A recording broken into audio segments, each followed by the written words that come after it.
I used to go hard in it, man. I still do, but I don't play it as much because it's not rated as a real competitive fighter. You know, a lot of people claim it's broken and stuff like that. So I hear some people have said DBZ Fighter is for kids. Ah, Thoughts? no, not. I mean, kids can play it, but it's not necessarily a child-based game. Well, Something that's simplistic for children to play. I Well, mean, yeah, I mean, thinking from a fighter perspective, I mean, I guess like DBZ fighters at first glance, there's a lot of things that kind of cater to the player that's first trying to figure things out, like Yeah. one button combos. Things take a lot of damage with those as well. yeah, So yeah, they do.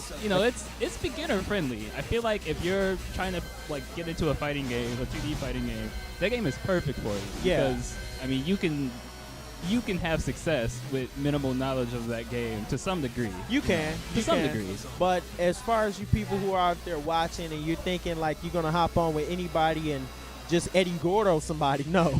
Eddie Gordo, someone. But honestly, from personally speaking on the game, when I first looked at it, I hated it. Reason being because of the graphics and everything else. But when you actually get into it, you'll see that it's more complex than what you just, it's Yeah. more than what you see. Yeah, don't absolutely. don't let the looks fool you because it is a good game overall. It's got some commands that will remind you of Street Fighter, some Tekken aspect to it.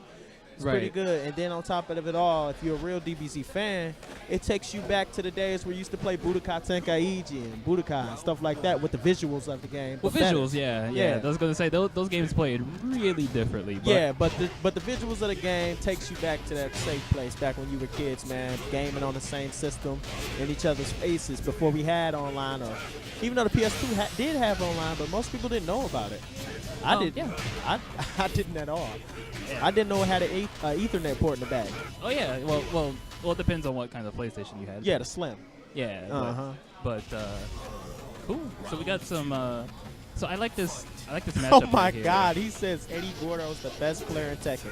I'm not gonna knock your preference, bro. That's you all day. But he is the easiest player in Tekken. Well, Eddie's. I mean, and we're talking like once you start really delving into the game. Oh, other guy here. That is. Oh, I'm not sure. I wouldn't know. I'm not quite sure. He was here last week. I want to say his name is LTR, but I'm not sure. It's a little weird because I think he was playing Fang before, but he's playing Brian this time.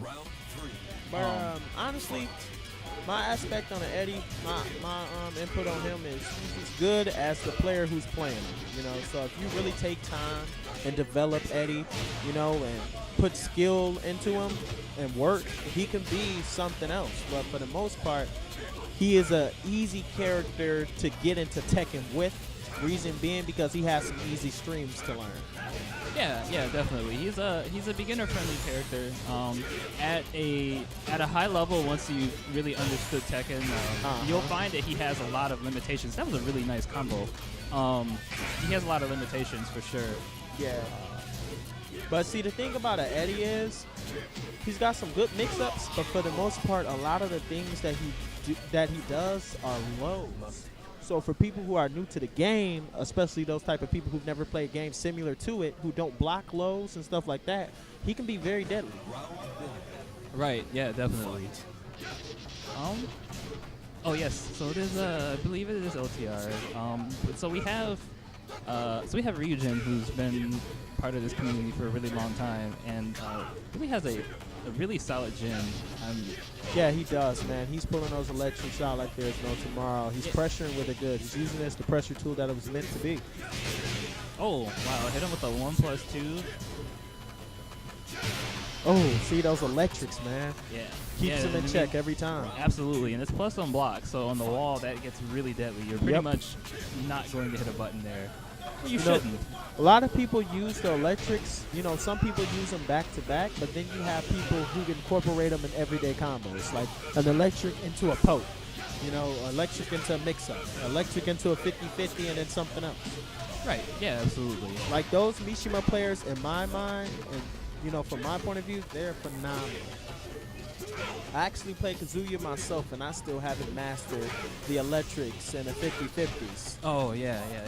It takes some practice. It takes a lot of practice. And I would honestly say years, bro. It takes a lot of practice for sure. I mean, Yeah. it's a necessary skill too if you're playing those characters. Yeah, the people who you see using it, like, see, and that's the thing with my Kazuya. I hit a learning curve. Reason being because 50-50s and electric wins. They're kind of like a predictable character in a sense, you know. And with that being said, and you could easily know what's about to happen by the way they move and the fact that they don't have that many moves that they can choose from. Yeah. You need the 50-50 is a mix-up tool, you know. A punch, you know, 1-2 or 50-50 and then a hell sweep, something like that. Yeah, definitely. I mean, and there's a lot of risk reward to playing Machine League because those hell sweeps,